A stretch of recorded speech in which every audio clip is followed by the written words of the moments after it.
नमस्कार दोस्तों, मैं प्रगति सिंह अपने YouTube channel learn with fun में आप सभी का स्वागत करती हूँ। और मैं बेहद खुश हूँ कि आप मेरे वीडियोस को देख रहे हैं, उसे बहुत सारा प्यार दे रहे हैं, बहुत सारा लाइक दे रहे हैं। आप उसे ज़रूर शेयर भी कीजिए और मेरे चैनल को सब्सक्राइब भी कीजिए अगर आप नए हैं तो। दूसरी चीज़ ये कि बहुत बहुत थैंक यू, क्योंकि आपने बहुत ज़्यादा अच्छे कमेंट दिए हैं। मैं उससे बहुत मोटिवेट होती हूँ। कुछ ने मुझे ये भी बोला कि मैम्स में ये चीज़ें कुछ ऐसी जो गलती हैं मुझे बहुत अच्छी लगी, ताकि नेक्स्ट टाइम जो है मैं उन गलतियों को सुधार सकूँ। तो थैंक यू सो मच। और आज हम लोग ज्योग्राफी के 4th चैप्टर को पढ़ेंगे, जिसका टाइटल है मैप्स। बेसिकली हम जानते हैं कि 7 कॉन्टिनेंट्स होते हैं, और तो इसीलिए सब जितने भी कॉन्टिनेंट्स हैं उन सब का मैप डिफर करता है। हर एक कंट्री का मैप दूसरी कंट्री से डिफर करता है। सो बेसिकली हम यहाँ पे सारे कंट्रीज़ का तो मैप नहीं पढ़ेंगे, बट हाँ, उस जब भी मैप को बनाया जाता है किसी भी कंट्री का, तो क्या क्या पॉइंट्स रखा जाता है वो सारी हम लोग चीज़ें पढ़ेंगे। Then what are the key components of the map, what are the domains of the map, what points should be kept in mind while drawing the map. So these all are the points that we will study in this chapter. दूसरी चीज़ ये है कि next thing which we have to keep in mind that कि what are the different types of map, then what is the difference between the physical map, what is the difference between the political map, then thematic map. So all these are the topics which we have to cover in this chapter. उसके बाद से हम लोग तो ये सारी चीज़ें हैं। तो धीरे धीरे हम लोग क्या कर रहे हैं कि अब 5th चैप्टर जो इसके जितने भी ज्योग्राफी के चैप्टर हैं या फिर पूरा सोशल स्टडी की अगर हम बात करें तो बहुत इंटरेस्टिंग है, तो आप लोग अच्छे से पढ़िए। हम आते हैं पहले अपने मैप पे। ये देखिए यहाँ पे दिया हुआ है कि मैंने अंडरलाइन भी कर दिया हुआ है ताकि आपको चीज़ें समझ में आए कि map is a representation or a drawing of the earth surface or a part of it drawn on a flat surface according to a scale, but it is impossible to flatten a round shape completely.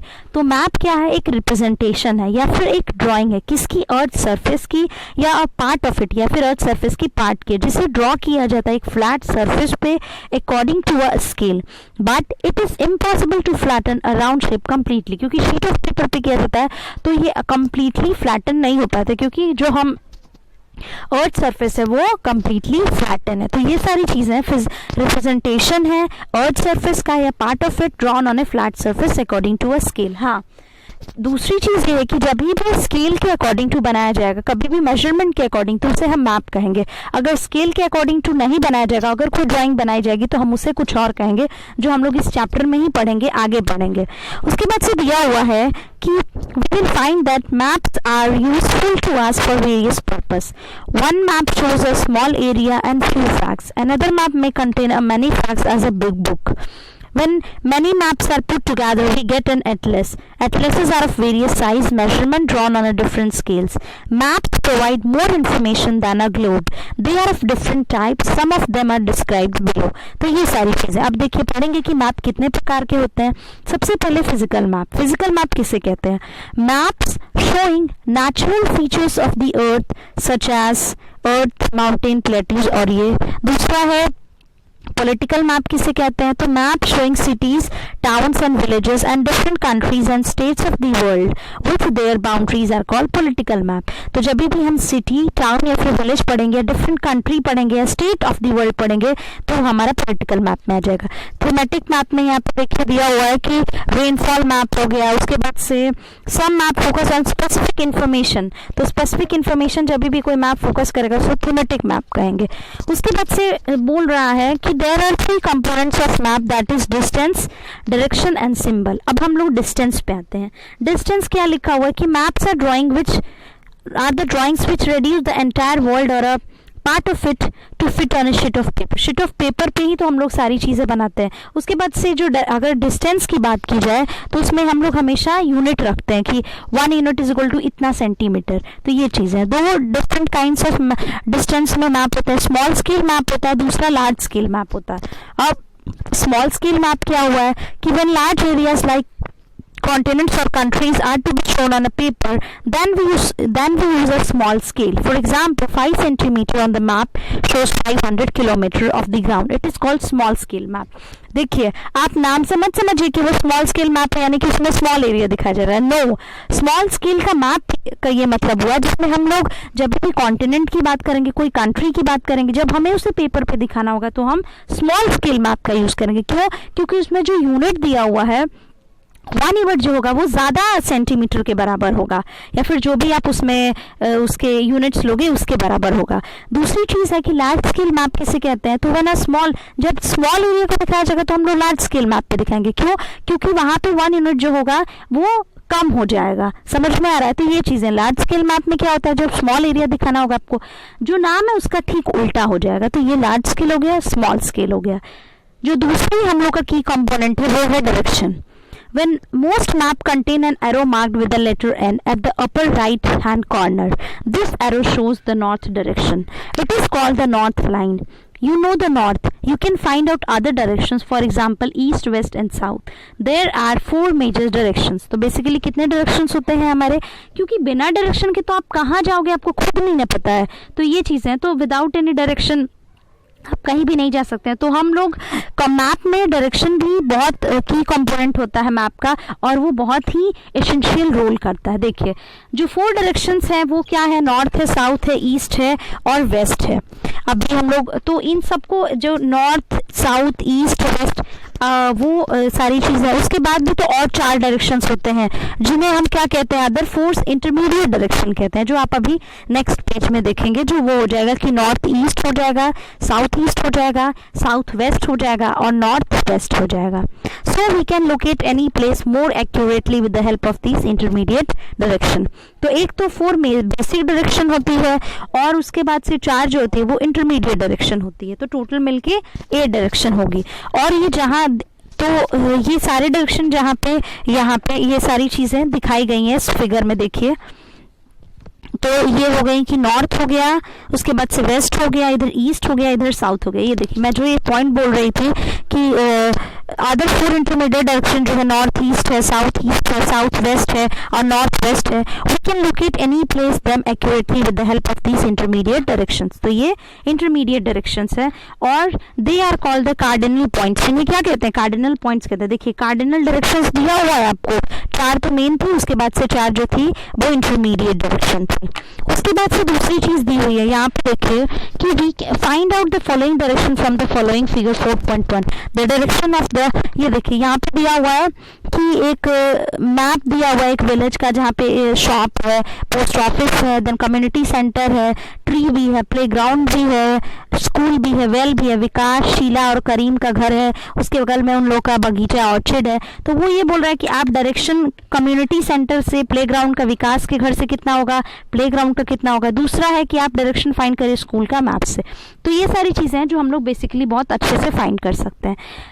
जो underline word है वो बहुत important है, क्यों? क्योंकि पूछता है कि ये कंपास का क्या फंक्शन होता है। तो we can find out the direction of a place with the help of a compass. It is an instrument use to find out main directions. क्या कि इसलिए वो कैसा इंस्ट्रूमेंट है जिससे कि हम कोई भी डायरेक्शन को फाइंड करते हैं।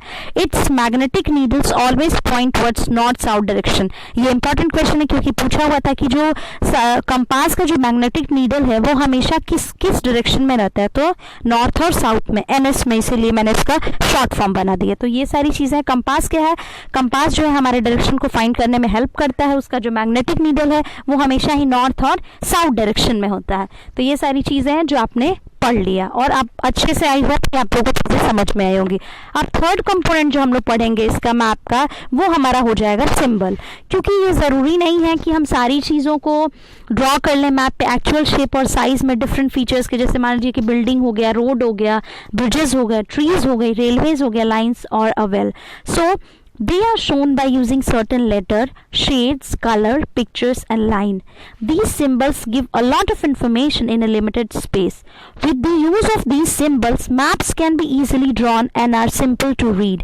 Even if you don't know the languages of an area and therefore cannot ask someone for direction, you can collect information from map with the help of these symbols. Maps have a universal language that can be understood by all.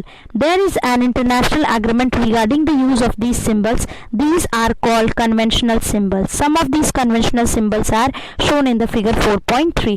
तो ये क्या होते हैं, ये हर जगह लागू होता है। मतलब हर जगह सिंबल जो अगर मान लीजिए पोस्ट ऑफिस का तो वहीं होगा, रेलवे स्टेशन का होगा तो वहीं, हर जगह होगा, ताकि ये यूनिफॉर्मिटी रहे और कोई भी इंसान पहचान सके कि अच्छा, अगर वो पढ़ा लिखा भी नहीं है तो with the help of symbol he can recognise that place. तो तो ये सारी चीज़ें यहाँ पे देखिए हम लोग ये दिया हुआ है, ये कन्वेंशनल सिंबल्स क्या है, जैसे रेलवे लाइन के हैं, उसमें से मीटर गेज में क्या है, रेलवे स्टेशन का कैसे सिंबल होता है, देखिए आप देख सकते हो।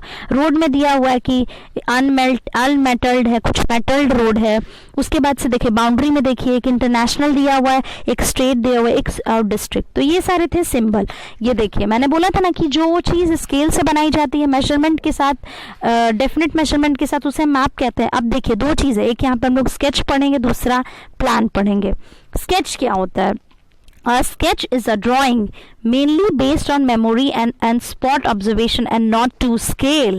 तो अगर कोई स्केल के अकॉर्डिंग टू नहीं बनाया जाता बट वो ड्राइंग है तो that it will be called a sketch not a map. तो ये चीज़ थी जो मैं पहले आपको बताना चाह रही थी। सो स्केच क्या होता है? एक रफ ड्राइंग होती है, यानी कि उसमें कोई भी पर्टिकुलर स्केल का, पर्टिकुलर मेजरमेंट का यूज़ नहीं किया जाता है। वो इसलिए किया जाता है कि ताकि आप जो है कोई, जैसे मान लीजिए कि आपको रफ ड्राइंग बनानी है एक कोई सेंट्रल आइडिया लेने के लिए, तो उसके लिए हम स्केच का यूज़ करते हैं। So such a rough drawing is drawn without scale that it is called a sketch map. दूसरा है प्लान। प्लान किसे कहते हैं? तो प्लान एक ड्राइंग होती है स्मॉल एरिया की ऑन अ लार्ज स्केल।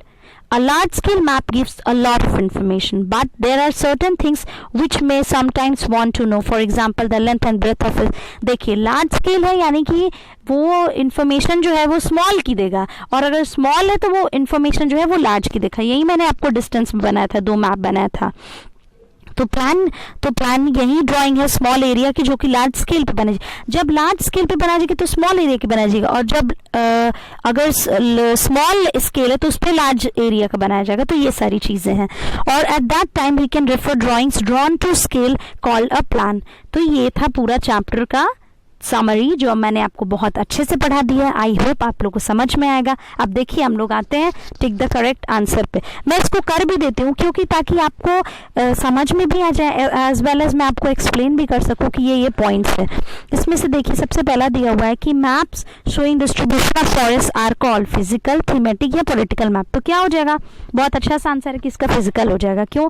क्योंकि जितने भी हमारे जो फिजिकल, जो भी प्राकृतिक चीज़ें हैं वो किस में मैप में आती हैं? फिजिकल मैप में आती हैं, जिसमें माउंटेन हो जाएंगे, हमारे फॉरेस्ट हो जाएंगे, हमारे वाटर बॉडीज हो जाएंगे, वो हमारे फिजिकल मैप में आएंगे। तो इसका राइट आंसर फिजिकल मैप होगा।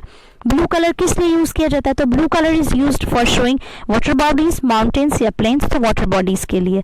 दूसरा है कंपास। मैंने बोला था ना कि कंपास की मैंने डेफिनेशन, इसीलिए मैंने उसको जितने भी इंपॉर्टेंट पॉइंट्स है उसको मैं हाईलाइट कर दे रही हूँ ताकि आपको चीज़ें समझ में आए। तो देखिए कंपास क्या है? Is use to show symbols to find the main direction, to measure distance. तो इसमें क्या हो जाएगा? सिंबल से इसका कंपास का क्या डेफिनेशन था कि it is an instrument use to find out main directions, its magnetic needle always point towards north south direction. तो a compass is use to find the main direction. उसके बाद से स्केल की दिया हुआ है कि scale is necessary for a map, for a sketch और फॉर अ सिंबल। ये देखिए, तो अगर स्केच की बात की जाए तो स्केच में मैंने डेफिनेशन दी हुई थी कि sketch is the drawing mainly based on memory and spot observation and not to scale. तो स्केल की जरूरत नहीं पड़ी तो स्केच ऑप्शन आप काट देंगे। सिंबल में नहीं जरूरत पड़ती है, स्केल जो होता है हमेशा मैप में करती है। तो ये सारी चीजें हैं जो आपको अच्छे तरीके से समझ में आ गई होंगी। सो ये है I hope. So that's it for today. यही सारी चीज़ें हैं जो मैं आपको 4th चैप्टर में मैंने पढ़ाया।